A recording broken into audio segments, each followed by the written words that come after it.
Hello प्यारे बच्चों, कल हमने वैद्युत आवेश के बारे में पढ़ा था।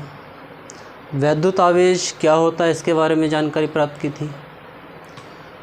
कूलॉम का नियम पढ़ा था। आज हम वैद्युत क्षेत्र इलेक्ट्रिक फील्ड के बारे में जानेंगे कि वैद्युत क्षेत्र क्या होता है। तो यहाँ पर कोई आवेश होगा।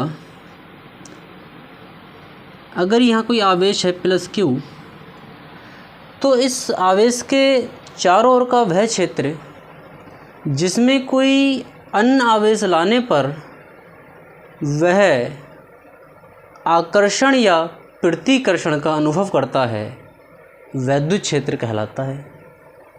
जैसे यहाँ ये आवेश क्यू हो गया, तो इसके चारों ओर का वह क्षेत्र, सपोज मान लीजिए यहाँ पर कोई क्षेत्र है। अगर यहाँ हमने प्लस क्यू आवेश माना और अगर हम यहाँ प्लस क्यू आवेश को लेंगे तो यहाँ पर इसके बीच कोई भी क्रिया नहीं होगी। जैसे ही हम इस आवेश को यहाँ इसके अंदर प्रवेश कराएंगे तो यहाँ पर प्रतिकर्षण की प्रक्रिया प्रारंभ हो जाएगी। क्यों? आपको कल बताया गया था कि प्लस क्यू इन दोनों के बीच जो बल लगता है वो प्रतिकर्षण का लगता है। अगर दोनों आवेश हमारे नेगेटिव होंगे तो इनके बीच जो बल लगेगा वो भी प्रतिकर्षण का लगेगा। और अगर हमारा एक आवेश पॉजिटिव है और दूसरा आवेश नेगेटिव है तो ये एक दूसरे को आकर्षित करेंगे। जैसे यहाँ पर प्लस क्यू आवेश था और यहाँ पर भी प्लस क्यू आवेश है, तो ये दोनों कैसे हैं? धनी हैं, तो दोनों क्या होंगे? आपस में लड़ जाएंगे, अर्थात दोनों में गोलियां चल जाएंगी। तो हम ये कह सकते हैं कि ये आवेश इसके अंदर इसको आने नहीं देगा। और अगर हम यहाँ पर माइनस का क्यू आवेश लेते हैं तो ये वाला आवेश क्या करेगा? इसको बाहर की ओर भेजेगा और इसको क्या ले आएगा? ये अंदर ले आएगा।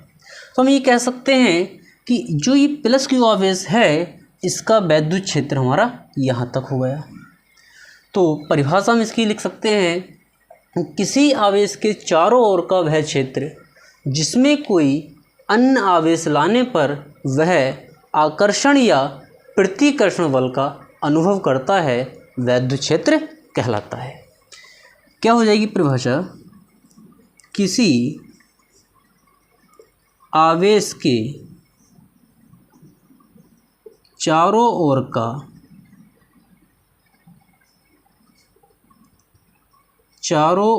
का वह क्षेत्र जिसमें कोई अन्य आवेश लाने पर वह आकर्षण या प्रतिकर्षण बल का अनुभव करता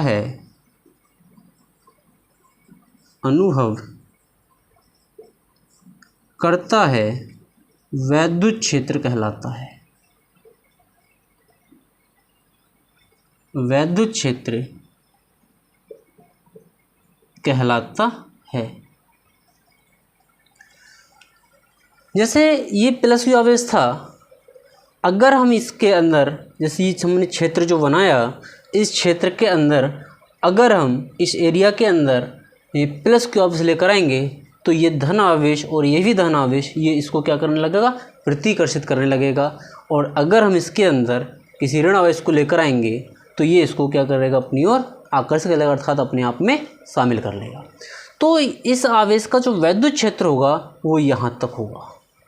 तो परिभाषा क्या हो जाएगी? किसी आवेश के चारों का वह क्षेत्र जिसमें कोई अन्य आवेश लाने पर वह आकर्षण या प्रतिकर्षण बल का अनुभव करता है, वैद्युत क्षेत्र कहलाता है। इसी में एक ये टॉपिक आता है वैद्युत वल रेखाएं। ये अगला टॉपिक होगा वैद्युत वल रेखाएं।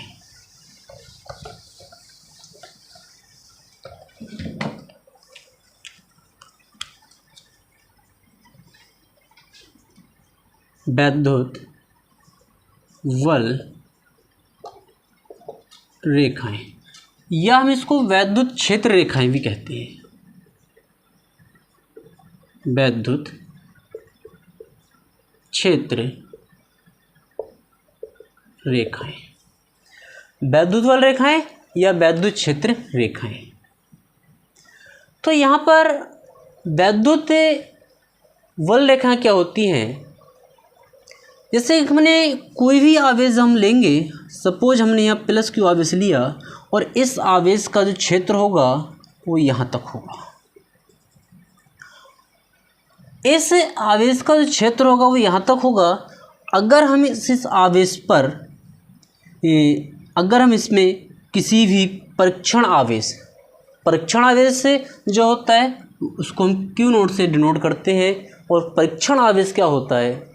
ये एक अति सूक्ष्म आवेश होता है जो वैद्युत क्षेत्र को प्रभावित नहीं करता, मतलब वैद्युत क्षेत्र के मान को प्रभावित नहीं करेगा। इस आवेश पर हम केवल परीक्षण कर सकते हैं, ये किसी भी मान को प्रभावित नहीं करता है। तो अगर हम इसके अंदर किसी परीक्षण आवेश को जब लेकर आएंगे और परीक्षण आवेश इस वैद्युत क्षेत्र में जो होगा गति करने के लिए स्वतंत्र होगा, तो हम ये कह सकते हैं वैद्युत वल रेखाएं वैद्युत क्षेत्र में खींची गई वे निष्कोण वक्र रेखाएं हैं जिन पर वैद्युत क्षेत्र में स्थित धन परीक्षण आवेश क्या करता है? स्वतंत्र रूप से गति करता है। तो परिभाषा इसकी क्या होगी?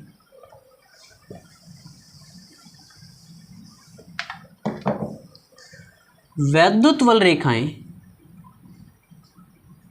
वैद्युत बल रेखा वैद्युत वल रेखाएं वैद्युत क्षेत्र में खींची गई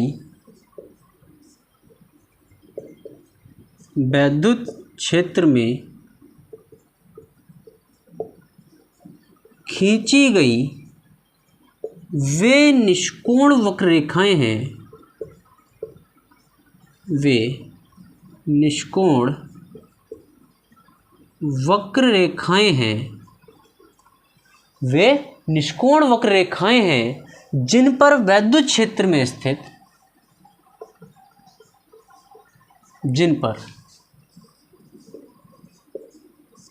वैद्युत क्षेत्र में स्थित कौन गति करेगा? जो अभी आपको बताया था धन परीक्षण आवेश, जिन पर वैद्युत क्षेत्र में स्थित स्वतंत्र धन परीक्षण आवेश ये गति करता है। वैद्युत क्षेत्र में स्थित स्वतंत्र व पृथक्कृत धन परीक्षण आवेश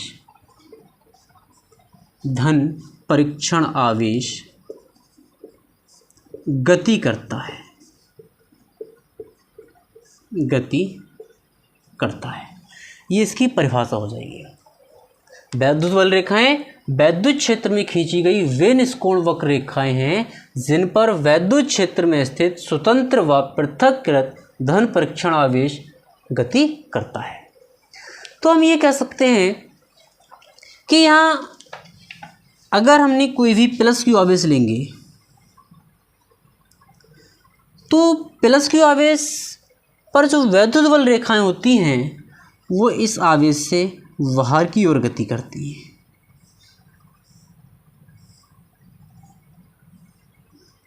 प्लस आवेश से बाहर की ओर, और अगर हम यहाँ कोई ऋण आवेश लेंगे तो यहाँ पर वैद्युत क्षेत्र की जो दिशाएं होंगी उनकी दिशा क्या होगी? तो यहाँ वैद्युत क्षेत्र क्या होगा? हमारा बाहर की ओर होगा, और यहाँ वैद्युत क्षेत्र क्या होगा? अंदर की ओर होगा।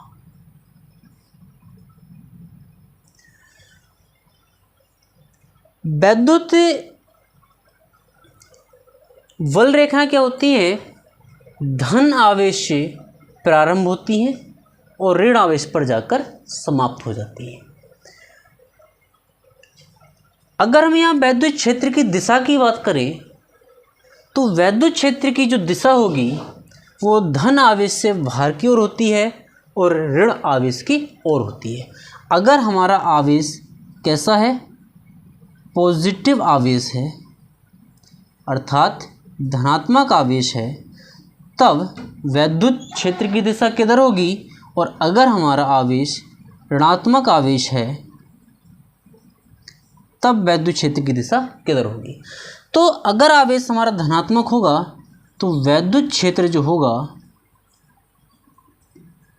वैद्युत क्षेत्र आवेश से बाहर की ओर होगा, आवेश से बाहर की ओर होगा। और अगर हमारा वैद्युत आवेश कैसा ऋणात्मक है तो वैद्युत क्षेत्र जो होगा, वैद्युत क्षेत्र आवेश की ओर होगा,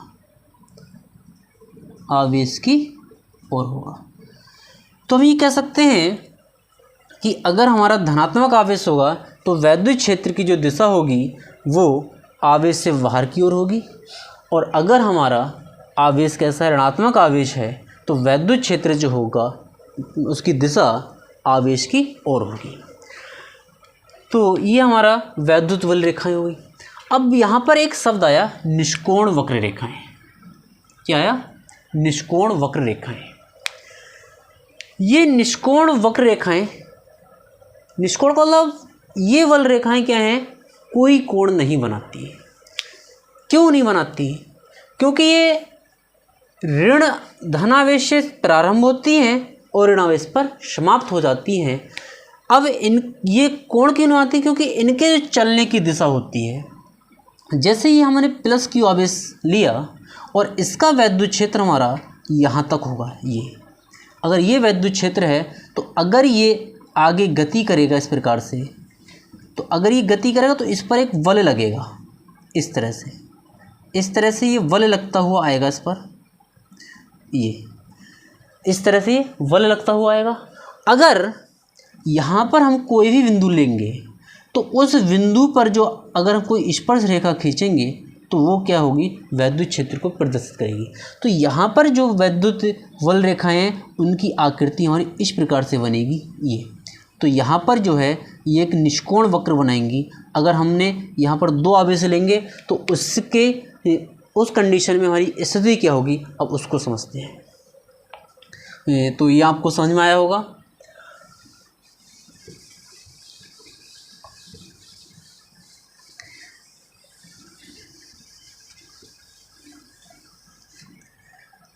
वैद्युत वल रेखाओं के गुण।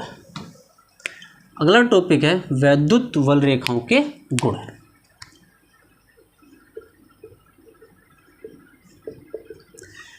वैद्युत वल रेखाएं कौन कौन से गुण प्रदर्शित करती हैं? जिसमें नंबर 1 आ जाएगा आपका कि वैद्युत वल रेखाएं धन आवेश से तो क्या होती? प्रारंभ होती हैं। यह भी आपको बताया था, धन आवेश से प्रारंभ होती हैं और ऋण आवेश पर क्या होती हैं? समाप्त हो जाती है। ऋण आवेश पर समाप्त होती है। वैद्युत वल रेखाएं धन आवेश से प्रारंभ होकर ऋण आवेश पर समाप्त हो जाती हैं। कैसे? हमने यहाँ पर एक धनावेश लिया और एक हमने यहाँ क्या लिया? ऋणावेश लिया। तो यहाँ से वैद्युत वल रेखाएं निकलना प्रारंभ करेंगी और इस प्रकार से ये धन आवेश की ओर जाएंगी। ये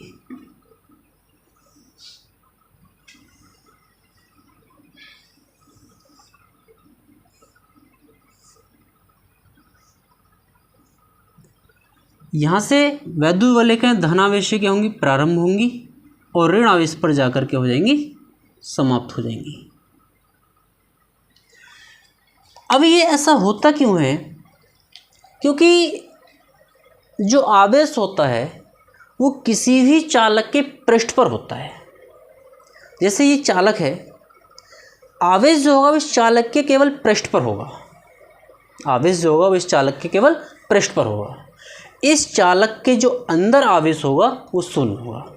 इसलिए वैद्युत वल रेखाएं जो हैं इसके अंदर से नहीं गुजरती।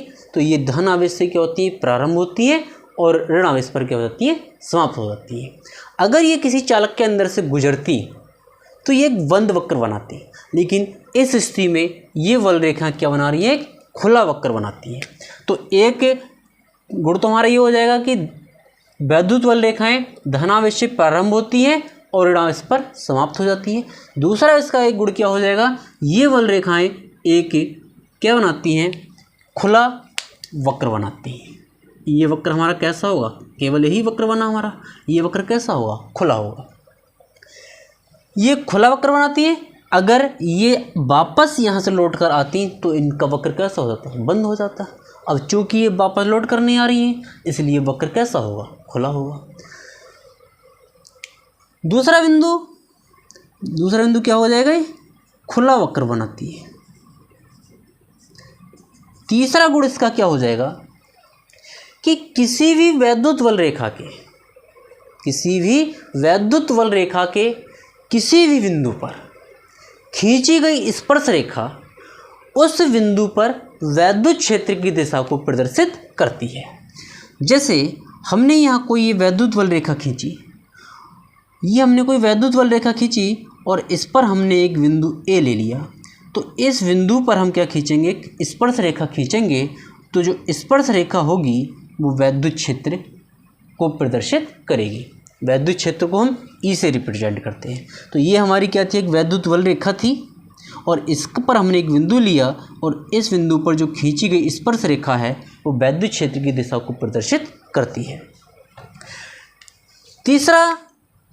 चौथा बिंदु क्या हो जाएगा, चौथा गुण इसका कि कोई भी दो वैद्युत वल रेखाएं एक दूसरे को प्रतिच्छेद नहीं करती हैं। क्यों नहीं करती हैं, सपोज हमने ये दो वैद्युत वल रेखाएं ली और ये दोनों वैद्युत वल रेखाएं इस बिंदु पर क्या कर रही हैं, प्रतिच्छेद कर रही हैं। अब इस बिंदु पर इन वैद्युत वल रेखाओं की हम स्पर्श रेखाएं खींचेंगे तो ये दोनों स्पर्श रेखाएं अलग अलग वैद्युत क्षेत्र को प्रदर्शित करेंगी। क्या करेंगी, अलग अलग वैद्युत क्षेत्र को प्रदर्शित करेंगी।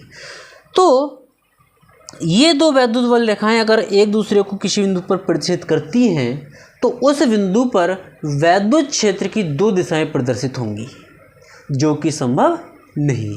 एक बिंदु पर केवल एक ही वैद्युत क्षेत्र हम निकाल सकते हैं, दो दिशाओं में वैद्युत क्षेत्र हम नहीं निकाल सकते। तो यहाँ पर हम कह सकते हैं कि कोई दो वैद्युत वल रेखाएं एक दूसरे को प्रतिच्छेद नहीं करती हैं। अगला बिंदु क्या आ जाएगा, नंबर 5। ये वैद्युत वल रेखाएं जो हैं वो पृष्ठ के लंबवत ही क्या होती हैं, उत्पन्न होती हैं, और पृष्ठ के लंबवत ही क्या हो जाती हैं, समाप्त हो जाती हैं। क्या होंगी ये, पृष्ठ के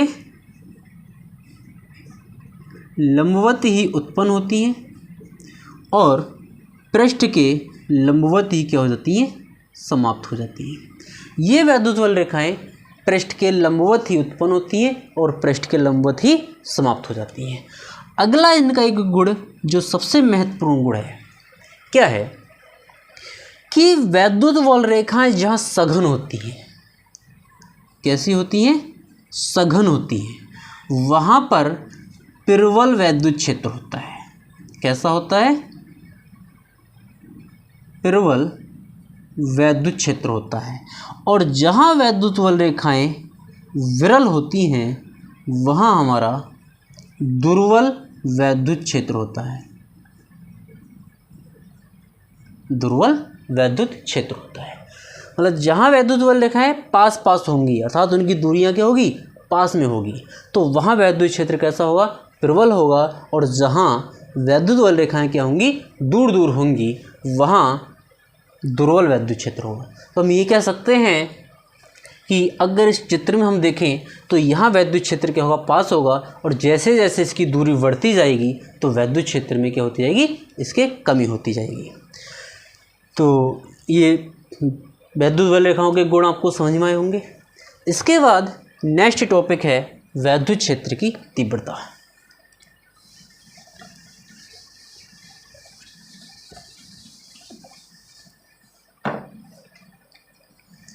वैद्युत क्षेत्र की तीव्रता।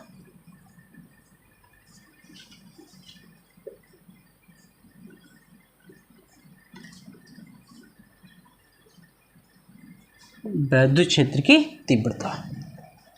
वैद्युत क्षेत्र की तीव्रता इलेक्ट्रिक फील्ड इंटेंसिटी, इसको इंग्लिश में क्या कहते हैं, electric field intensity. Electric field intensity, वैद्युत क्षेत्र की तीव्रता। वैद्युत क्षेत्र की तीव्रता क्या होती है, जैसे अभी आपने पढ़ा था कि हमने क्या लिया था, कोई प्लस क्यू आवेश लिया था। अब इस प्लस क्यू आवेश का वैद्युत क्षेत्र कहाँ तक होगा, यहाँ तक होगा, ये इसका वैद्युत क्षेत्र हो गया। अब इस वैद्युत क्षेत्र में किसी भी आवेश को हम जब लेकर जाएंगे तो उस पर एक वैद्युत बल कार्य करेगा, क्योंकि जहाँ दो आवेश होते हैं तो दो आवेशों के बीच कौन कार्य करता है, वैद्युत बल कार्य करता है। तो यहाँ पर अगर इसको हम क्या मान लें, परीक्षण आवेश मान रहे हैं, और ये हमारा क्या है, वैद्युत क्षेत्र है। यहाँ क्या हो गया हमारा सब में, ये वैद्युत क्षेत्र हो गया। इधर उस वैद्युत क्षेत्र में हम किसको लेकर गए, परीक्षण आवेश को लेकर गए। तो उस परीक्षण आवेश पर लगने वाला बल, ये परीक्षण आवेश कहाँ रखा है, इस वैद्युत क्षेत्र में माना हमने। तो इस किसी वैद्युत क्षेत्र में परीक्षण आवेश पर लगने वाला बल तथा परीक्षण आवेश का अनुपात किसके बराबर होता है, वैद्युत क्षेत्र की तीव्रता के बराबर होता है। एक हम इसकी दूसरी परिभाषा भी दे सकते हैं कि वैद्युत क्षेत्र के किसी बिंदु पर रखे परीक्षण आवेश, वैद्युत क्षेत्र के किसी बिंदु पर रखे परीक्षण आवेश के प्रति एकांक आवेश पर कार्यरत वैद्युत बल को वैद्युत क्षेत्र की तीव्रता कहते हैं। तो क्या होता है, जब ये परीक्षण आवेश यहाँ रखा होगा और इस परीक्षण आवेश पर इस वैद्युत क्षेत्र में क्या लगेगा, बल लगेगा, और इस परीक्षण आवेश का जो अनुपात होगा वो वैद्युत क्षेत्र की तीव्रता के बराबर होगा। तो यहाँ से हम परिभाषा ये लिख सकते हैं कि वैद्युत क्षेत्र में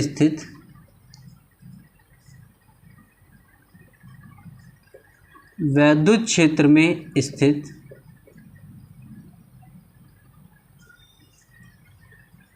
किसी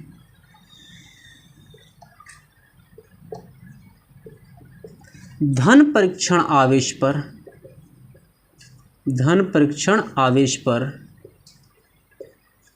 लगने वाला बल तथा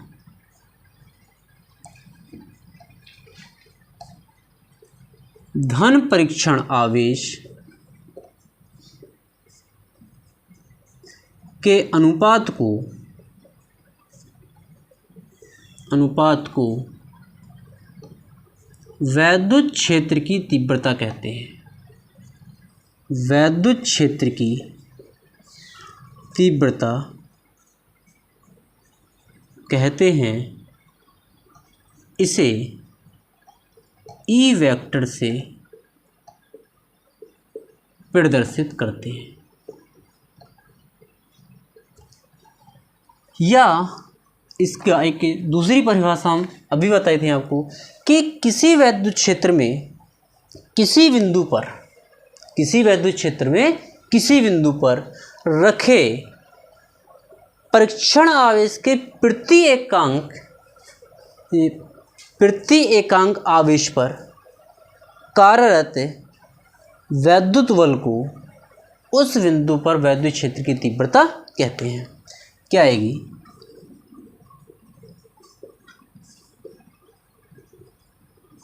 वैद्युत क्षेत्र के किसी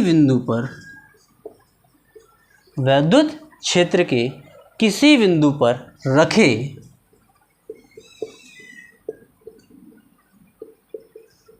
परीक्षण आवेश के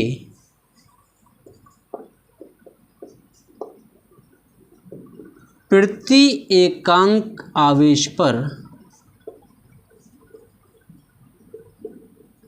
कार्यरत वैद्युत बल को उस बिंदु पर वैद्युत क्षेत्र की तीव्रता कहते हैं। वैद्युत क्षेत्र की तीव्रता कहते हैं। फार्मूला क्या हो जाएगा? वैद्युत क्षेत्र की तीव्रता E बराबर F अपॉन में Q नॉट। यहाँ F भी सदिश राशि और E भी सदिश राशि है, तो ये इसका फार्मूला हो जाएगा। इस फार्मूले बेस पर भी हम इसकी परिभाषा लिख सकते हैं। यहाँ पर अगर Q नॉट बराबर हम 1 मान लें तो क्या होगा? किसी वैद्युत क्षेत्र में प्रति एकांक आवेश पर, किसी वैद्युत क्षेत्र में प्रति एकांक आवेश पर कार्यरत वैद्युत बल को उस बिंदु पर वैद्युत क्षेत्र की तीव्रता कहते हैं। इसके अगर हम मात्रक की बात करें, वैद्युत क्षेत्र की तीव्रता का मात्रक, तो ऊपर क्या है हमारा? F बल का मात्रक क्या होता है? न्यूटन होता है। और नीचे क्या है हमारा? आवेश का मात्रक क्या होता है? कूलम होता है। तो इसका मात्रक क्या हो जाएगा? न्यूटन प्रति कूलम। न्यूटन प्रति कूलम। इसकी अगर हम बीमीय सूत्र की बात करें तो बीमीय सूत्र क्या हो जाएगा? ये न्यूटन प्रति कूलम इसका मात्रक हो गया। अब न्यूटन जो मात्रक होता है वो बल का होता है, तो बल की विमा क्या होती है?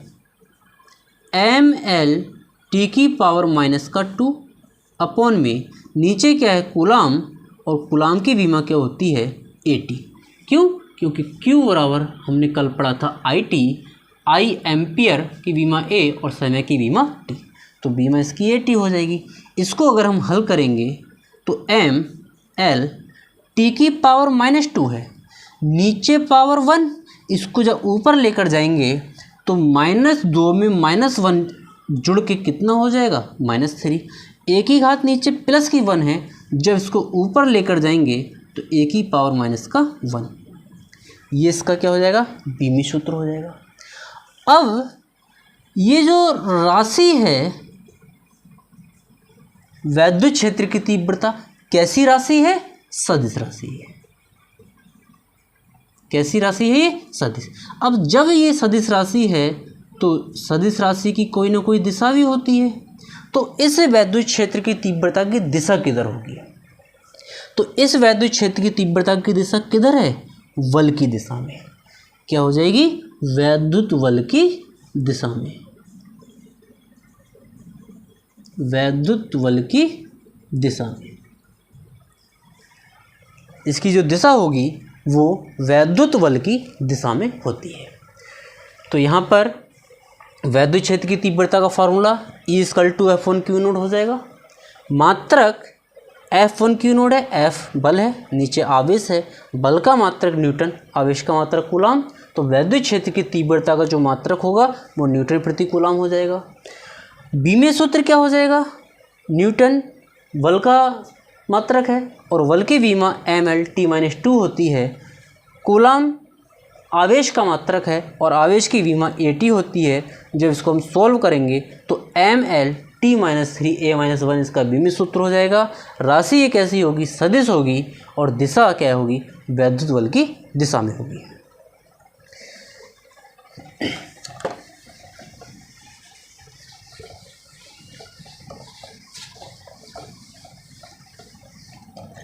नेक्स्ट टॉपिक है बिंदु आवेश के कारण उत्पन्न वैद्युत क्षेत्र की तीव्रता।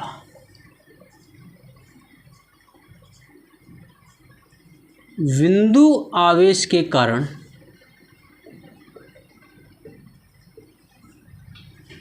उत्पन्न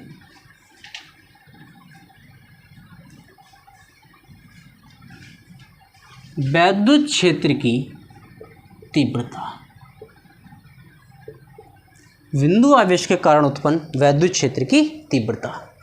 यहाँ पर हम क्या लेंगे, कोई बिंदु आवेश लेंगे। ये हमने कोई बिंदु आवेश लिया प्लस का क्यू, ये प्लस क्यू आवेश मतलब कोई बिंदु आवेश हो गया। इस बिंदु आवेश से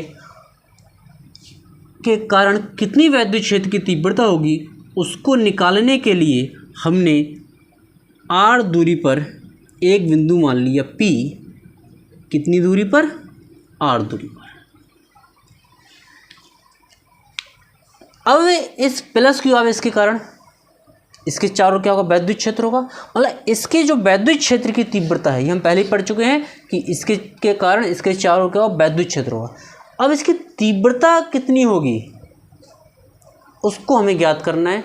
तो हमने क्या लिया, r दूरी पर एक बिंदु P मान लिया और इस बिंदु P पर एक हमने मान लिया परीक्षण आवेश Q नोड। अभी आपको ये बताया था कि परीक्षण आवेश पर हम केवल प्रयोग कर सकते हैं, ये इसके मान पर कोई भी प्रभाव नहीं डालता। तो यहाँ पर अब आवेश तो दो ही हो गए, एक प्लस क्यू और एक क्यू नोड, दोनों दो आवेश हो गए। अब इन दोनों आवेशों, जब जहाँ दो आवेश होते हैं वहाँ वैद्युत बल कार्य करता है। तो इन दोनों आवेशों के कारण यहाँ पर एक वैद्युत बल F कार्य करेगा। क्या कार्य करेगा, एक वैद्युत बल F कार्य करेगा। तो यह मान लेंगे, माना एक बिंदु आवेश, एक बिंदु आवेश प्लस क्यू परावैद्युतांक K के माध्यम में स्थित है। परावैद्युतांक K के माध्यम में स्थित है, जिससे r दूरी पर हमें वैद्युत क्षेत्र की तीव्रता ज्ञात करनी है। तो क्या लेंगे, प्लस क्यू आवेश से, प्लस क्यू से r दूरी पर एक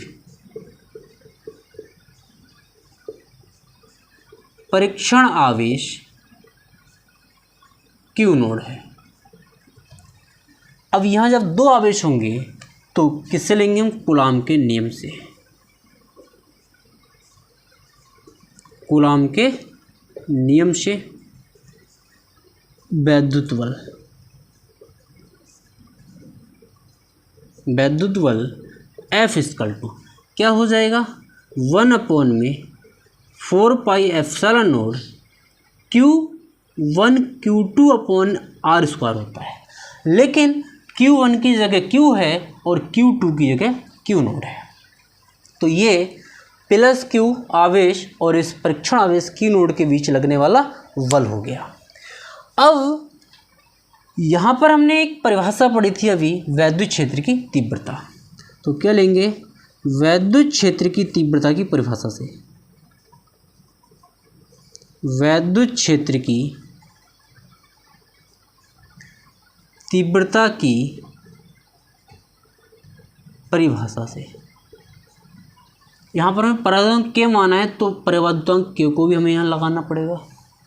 तो वैद्युत क्षेत्र की तीव्रता की परिभाषा से क्या पढ़ी थी आपने, वैद्युत क्षेत्र की तीव्रता E बराबर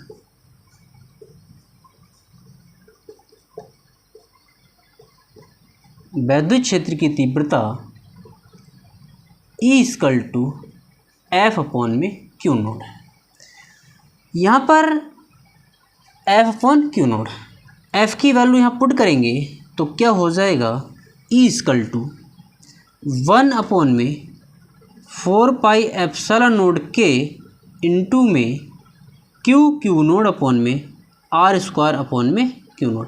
इस Q नोड से ये Q नोड हमारा कैंसिल हो जाएगा, तो E इक्वल टू हमारा निकल कर आएगा 1/4 pi epsilon nought K into में Q अपॉन में R स्क्वायर।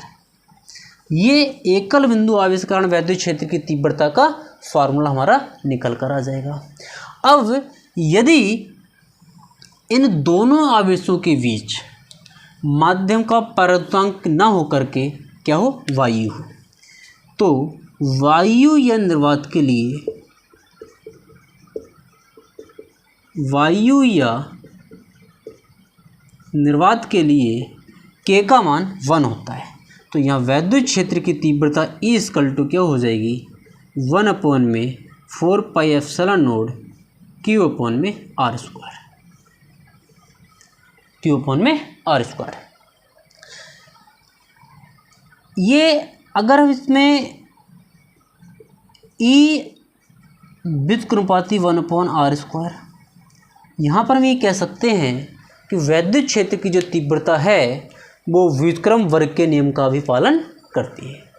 वैद्युत क्षेत्र की तीव्रता व्युत्क्रम वर्ग के नियम का भी पालन करती है। और अगर हम इसकी का वेक्टर फॉर्म लिखें, वेक्टर फॉर्म, तो ये हो जाएगा हमारा E वेक्टर = 1/4πε0 Q/r² और r का यूनिट वेक्टर, जहाँ r क्या है, एक एकांक सदिश है। r क्या है यहाँ पर, एक एकांक सदिश है। तो यहाँ पर ये हमारा एक कल बिंदु आवेश था, इसके कारण वैद्युत क्षेत्र की जो तीव्रता निकल कर आएगी वो E = 1/4πε0 Q/r² निकल कर आएगी। तो ये आपको वैद्युत क्षेत्र की तीव्रता समझ में आया होगा। इसके आगे के टॉपिक हम कल पढ़ेंगे, जिसमें इस वैद्युत क्षेत्र की वैद्युत क्षेत्र की हम पहले तो पढ़ेंगे वैद्युत द्विध्रुव क्या होता है, और उस वैद्युत द्विध्रुव की अक्षीय और निरक्षीय स्थिति में वैद्युत क्षेत्र की तीव्रता हम कैसे निकालते हैं, इसकी जानकारी हम कल करेंगे। अगर आपको वीडियो पसंद आई हो तो वीडियो को लाइक कीजिए, चैनल को सब्सक्राइब कीजिए और शेयर कीजिए, जिससे और बच्चे भी इसका लाभ ले सकें। धन्यवाद।